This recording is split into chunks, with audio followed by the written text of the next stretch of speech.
Hi, I'm Dr. Mark Pitstick at soulproof.com. This topic is about trusting your inner wisdom. We each have an inner guidance system, an inner wisdom that if we listen to it, tells us what to do and how best to live. Another synonym for God is universal intelligence. That is, some intelligence that created and sustains the universe. And each of us have a speck of that, a spark of that within, that you could call innate intelligence or inner wisdom. So it behooves us to listen to that. Now, many of us were brought up thinking that we shouldn't listen to ourselves, that we don't know really what's best. And who does know best are what I call the big four P's. First P for pastors or priests, the second for physicians, the third for politicians, and the four for profit industries. Big business, thinking that they knew best and we were just kind of the ignorant masses. Well, as we've seen over the decades, all of them have fallen off their pedestals. They're all humans, they're all prone to error. And so I feel like if I'm going to make an error, I'm going to make it based on my mistake. Not because I trust these external sources. I learned that the hard way in the year 2000 when there was a big tech crash. I had followed a top guru about investing and reaching total success and was using the company he recommended and was all in tech stocks. And any of you who know about what was going on in the early 2000s know the rest of that story. About 60% of my life savings gone.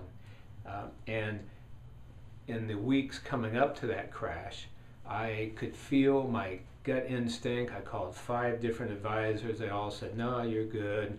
Stay with it. At the end of the year, you'll be glad. And I didn't listen to my inner wisdom, and I paid for it greatly. So hopefully you'll be following your inner wisdom and listening to that, trusting that inner guidance. Years ago, I was on the beach in Florida, and I saw an elderly man just standing by the water looking out toward the water. And I felt called to go over and talk to him. I usually don't talk to strangers when I'm on the beach. I like to be in my own world, but I felt called to, and I was glad I did.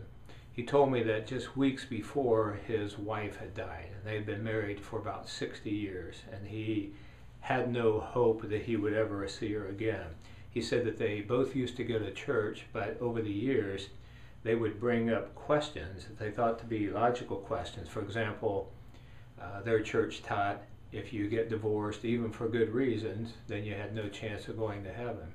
Or if a baby died and wasn't baptized, same thing. And they questioned that, and they were just told, well, that's the way it is, and if you don't believe it, then maybe you shouldn't come to this church. So they didn't anymore.